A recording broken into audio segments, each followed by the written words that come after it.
Assalamualaikum warahmatullahi wabarakatuh. Selamat pagi. Izinkan kami memperkenalkan diri terlebih dahulu.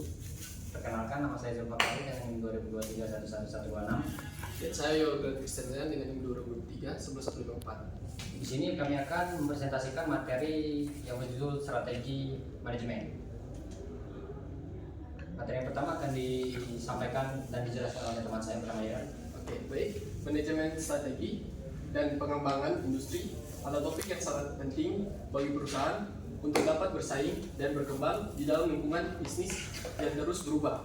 Dalam presentasi ini, kita akan mengeksplorasi konsep-konsep dasar manajemen strategi, menganalisis peluang dan tantangan, serta mempelajari studi kasus sukses dan gagal dari perusahaan industri. Kemudian ada landasan teori. Untuk yang pertama ada definisi. Definisi dari manajemen strategi adalah proses perumusan, penerapan, dan evaluasi keputusan-keputusan lintas fungsional yang memungkinkan organisasi mencapai tujuan. Kemudian ada elemen kunci. Elemen kuncinya yakni visi misi, analisis lingkungan, perumusan strategi, implementasi, dan evaluasi merupakan elemen-elemen kunci dalam manajemen strategi. Kemudian ada pentingnya. Seberapa penting sih manajemen strategi ini? Manajemen strategi membantu perusahaan beradaptasi dengan perubahan lingkungan, memanfaatkan peluang, dan mengatasi tantangan di masa depan. Kemudian untuk prosesnya, yakni rangkaian proses meliputi formulasi implementasi dan evaluasi strategi untuk mencapai tujuan organisasi. Kemudian ada analisis lingkungan bisnis. Ada 4. Yang pertama yakni analisis lingkungan eksternal, yakni mengevaluasi faktor-faktor politik, ekonomi, sosial, teknologi, lingkungan, dan persaingan yang mempengaruhi perusahaan. Kemudian ada yang kedua, analisis lingkungan internal, yakni menilai sumber daya, kapabilitas, dan kompetensi inti yang dimiliki perusahaan. Yang ketiga, ada identifikasi peluang, yakni menentukan area-area yang dapat dimanfaatkan untuk keunggulan kompetitif. Yang keempat adalah mitigasi tantangan, yakni mengembangkan strategi untuk mengatasi hambatan dan ancaman yang dihadapi perusahaan. Lanjut, ada formulasi strategi. Ada 4 juga. Yang pertama yakni strategi integrasi, yakni integritas vertikal, yang mana adalah forward atau backward untuk mengendalikan distribusi, pasokan, dan persaingan. Yang kedua yakni strategi intensif, yakni menerapkan pasar pengembangan atau pengembangan produk untuk meningkatkan pasar. Kemudian yang ketiga ada strategi diversifikasi, yakni terkait atau tidak terkait untuk memperluas lini bisnis perusahaan. Dan yang keempat adalah strategi definisi, yakni penciutan divestasi atau indikasi untuk mengatasi masalah kinerja dan posisi kompetitif yang lemah. Yang kemudian adalah implementasi strategi. Ada 3, yakni struktur organisasi, mengembangkan struktur organisasi yang selaras dengan strategi, termasuk pembagian tugas dan tanggung jawab. Yang kedua yakni budaya organisasi, membangun budaya organisasi yang mendukung implementasi strategi, termasuk nilai-nilai, keyakinan, dan perilaku. Dan yang ketiga yakni kepemimpinan strategis, yakni memasukkan gaya kepemimpinan yang efektif untuk memotivasi karyawan dan mengeksekusi strategi. Oke, lanjut pada contoh kasus akan dijelaskan oleh teman saya pada kakak di perusahaan.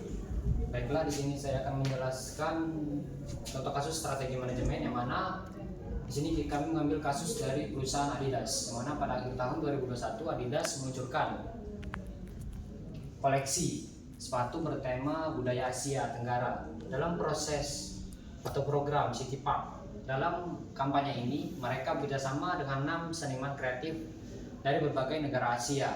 Salah satunya dari desain yang menampilkan seni wayang kulit yang dibuat oleh Jamie Kong dari Malaysia. Namun dalam unggahan di akun Instagram resmi Adidas Filipina dan Adidas Singapura, Adidas menyebut bahwa wayang kulit adalah bagian dari warisan budaya Malaysia. Pernyataan itu memicu kemarahan warga net Indonesia karena wayang kulit secara luas diakui sebagai warisan budaya asli Indonesia, khususnya dari Jawa dan Bali. Warganet Indonesia menyerbu kolom komentar dengan protes keras termasuk meminta Adidas untuk memperbaiki klaim mereka. Situasi ini menempatkan Adidas dalam krisis yang dapat merusak reputasi mereka di pasar Indonesia, yang merupakan salah satu pasar penting untuk produk Adidas. Dari masalah tersebut, Adidas di sini menggunakan dua penyelesaian. Yang pertama yaitu rebuild strategi atau strategi pemilihan.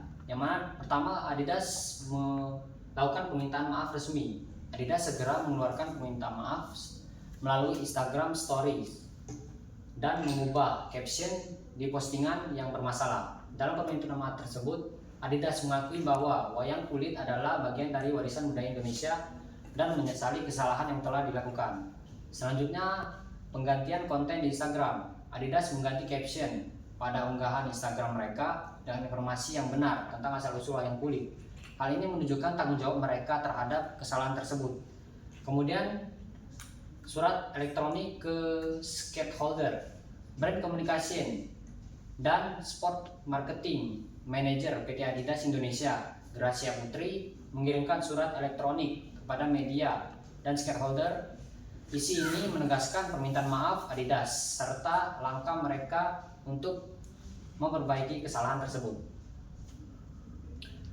Kemudian penyelesaian yang kedua yaitu bolster strategi penguatan hubungan, yang mana di sini penekanan pada hubungan jangka panjang. Adidas menekankan pentingnya hubungan baik dalam konsumen dan stakeholder mereka di Indonesia. Mereka mengapresiasi dengan komunikasi global terhadap merek Adidas dan komitmen untuk menghormati budaya setempat. Kemudian pendekatan kolektivitas atau pendekatan kolektivistik. Adidas menggunakan strategi berbagai nilai budaya kolektivistik yang menekankan penghargaan terhadap identitas budaya kelompok. Mereka memberikan pengakuan terhadap asal-usul wayang kulit sebagai simbol budaya kolektif masyarakat Indonesia. Nah, dari penyelesaian tersebut, hasil yang didapat oleh Adidas yaitu yang pertama yaitu memperoleh beberapa pendapat, yaitu beberapa warganet mulai memberikan tanggapan yang lebih positif setelah permintaan maaf dikeluarkan. Kemudian yang kedua yaitu Adidas berhasil menunjukkan komitmen mereka untuk memperbaiki kesalahan dan menjaga hubungan baik dengan komunitas Indonesia. Selanjutnya yaitu kesimpulan, yang mana manajemen strategi merupakan proses penting yang melibatkan perumusan, implementasi, evaluasi strategi untuk membantu perusahaan beradaptasi dengan perubahan lingkungan, memanfaatkan peluang dan mengatasi tantangan. Proses ini mencakup analisis lingkungan internal dan